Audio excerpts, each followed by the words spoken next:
In episode 87 of Bullet Heaven HD, we took a look at Giga Wing and its sequel, Giga Wing 2 on the Sega Dreamcast. While both games were more or less solid, we came away slightly disappointed, especially with the original, thanks to its harsh input lag. Giga Wing isn't the last time players would see developer Takumi on the Dreamcast, though.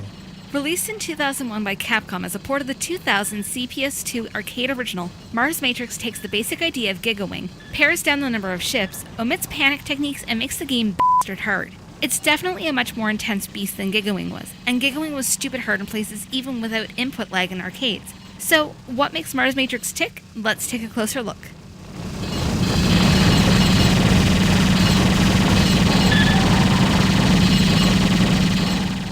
To start, players had their choice of one of two different ships in Mars Matrix known as Mosquitoes. Mosquito 1 has a spreading shot and moderate speed and power, while Mosquito 2 has a more powerful linear shot and swifter movement. As always, 8-way control is the method du jour to move about, and while there is a tiny hint of input lag, it doesn't affect the game as much as you'd think, at least at first. The Mosquito has an array of weapons that can be fired all on a single button. Not firing charges up a piercing cannon that's nice and powerful but has a limited range. Tapping the fire button enables the rapid shot, and holding it enables the Mosquito technique, which is used to corral and deflect enemy bullets. The less you use this technique, the faster you can use it again. Deflected bullets also travel in a direction opposite of your movement, with light homing at rest. Holding the shot button for enough time will activate the Gravity Hole Bomb, or GHB, which sucks in every bullet on the screen and blasts the whole area with a screen-clearing and damage-heavy attack, useful for bosses and clearing hundreds of bullets. All of these techniques are also mapped to different buttons for ease of use. A rapid piercing cannon is mapped to the R trigger, and the rapid shot is set to the X button on the Dreamcast pad.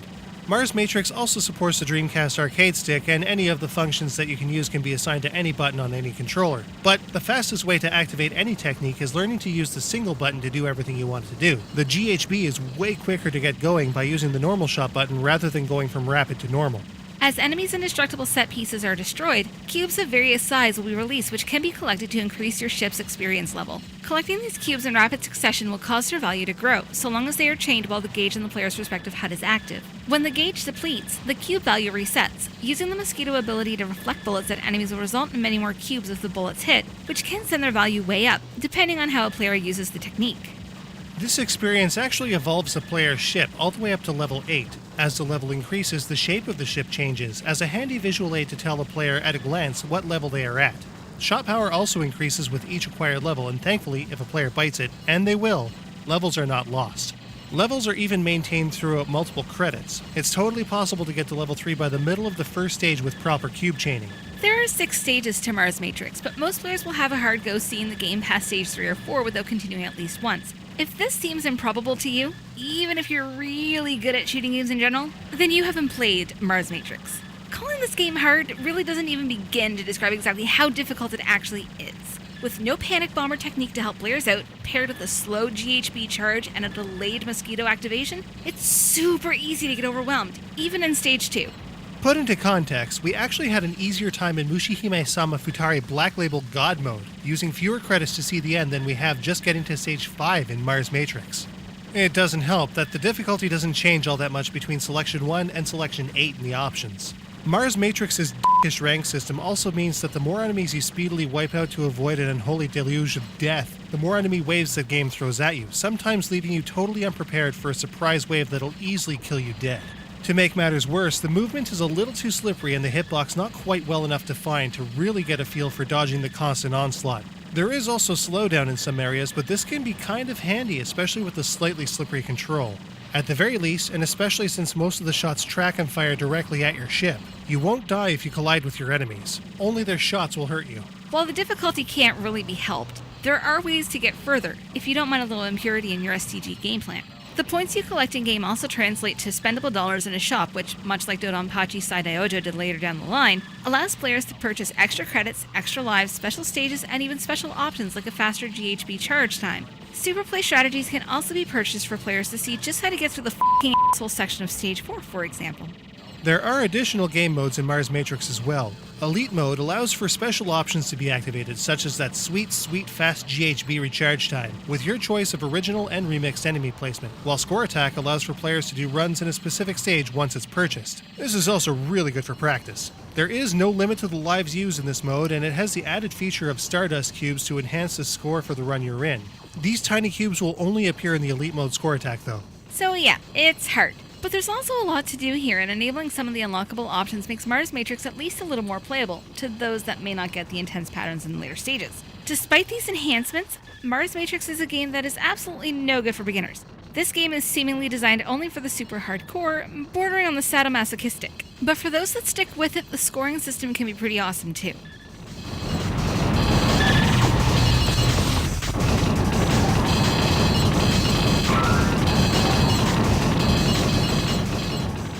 Nabbing a high score in Mars Matrix is dependent almost entirely on the experience cubes that are dropped as enemies are defeated. Your experience is also your multiplier. Keeping your chain up and getting as much experience as possible as quickly as you can is the key to getting the biggest bonuses for enemy hits and kills. The local rank in Mars Matrix helps out with keeping the chains alive for fast experience gain, though their difficulty and relative uncertainty can be a bit of an issue at times. As such, mastery over the mosquito technique is going to be your ticket to the highest chains at all times. Specific stages are excellent for getting your chains, and multiplier in general, way up there. Stages 3 and 5 are not only great places to level up your ship, but also produce pretty insane scoring opportunities. Again, good practice can be put in by completing the score challenge stages. At stage end, a breakdown that includes your ship's level and enemy shot down will tally up for a sizable bonus in addition to your existing score. Once again, getting as many cubes as possible will get your stage end bonus up there in addition to taking out as many foes as possible. This goes double for Elite Score Attack, in which the Stardust cubes from felled enemies can seriously rack up the points, to the tune of hundreds of billions. These simple scoring rules makes Mars Matrix a game that will work well for scoring after mastery of the game for survival, which, let's be honest, it's going to take a while, even for seasoned vets. Having to unlock the score attack stages and all of the nifty extras in Mars Matrix also requires a lot of points scored. To get as many points as possible is critical to unlocking the features that makes Mars Matrix, well, playable for real people.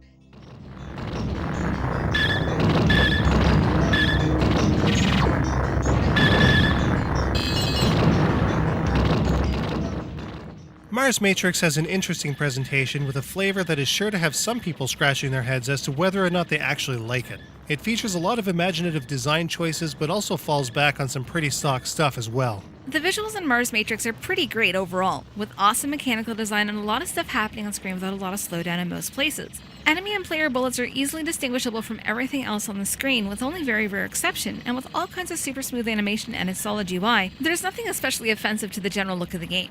The FMV sequences, once again, are on the blurry side, but of course the Dreamcast pre-rendered video capabilities are firmly sub-HD even with VGA. Thankfully though, Mars Matrix doesn't depend much on this presentation style.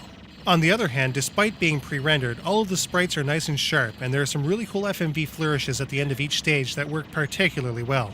There is a real sticking point in the sound though. While all of the sound effects are as you might expect from a shooting game, with all of the shots and explosions and change sounds and machinery noises being quite good all around, some of the samples used in a few of the pieces are kinda dumb. Using Neil Armstrong's One Small Step sample from the first lunar landing and remixing it into a whole bunch of places is really cheesy. The music too is something of an acquired taste. There isn't much in Mars Matrix that stands out musically, despite some fairly daring creative work with a very pulsy feel that definitely gives Mars Matrix a distinct musical flavor. However daring it may be though, the music here is iffy at best, and nothing we'd listen to outside of the game itself. The unlockable system in Mars Matrix is neat though, and kicked off others like it in games such as Dodonpachi Sai Daijo, which we took a look at in episode 82. There's even more to get outside of additional gameplay options and challenge stages. An unlockable gallery gives players an inside look at the great mechanical design in Mars Matrix as well. You can even change the color of your ships and backgrounds, though these can take several hundred trillion points to unlock. Some might call that excessive, we call it replay value. So yeah, the game works, it is possible to progress, but it's still kind of iffy in a lot of spots. But how does it stack up? Let's take a look.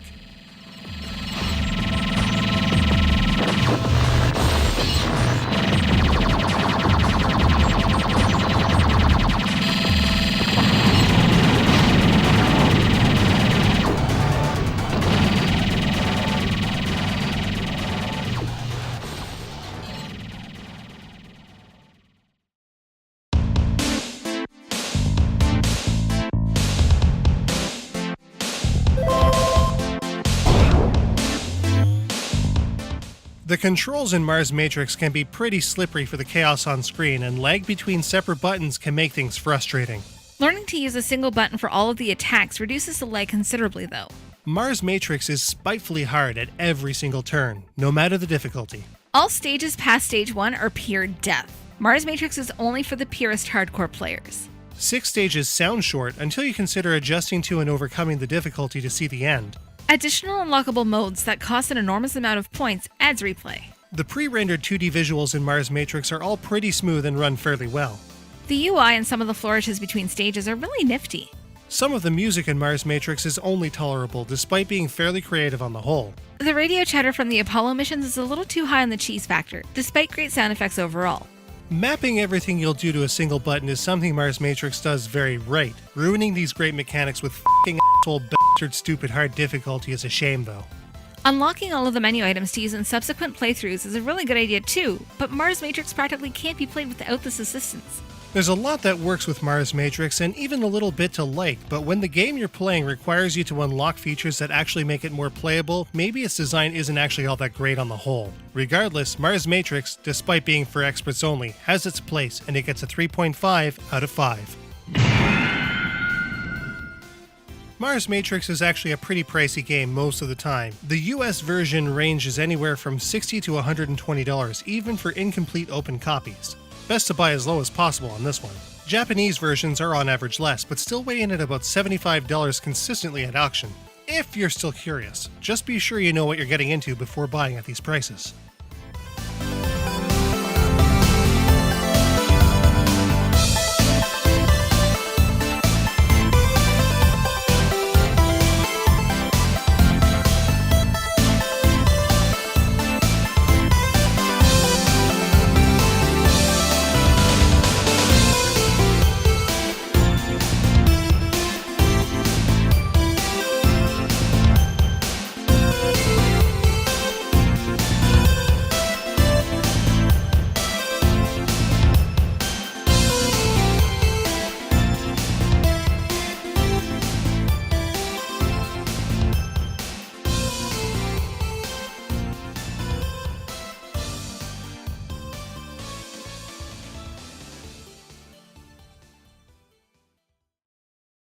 Which, much like Dondom Hachi's Saidai Ojo did later, bleh.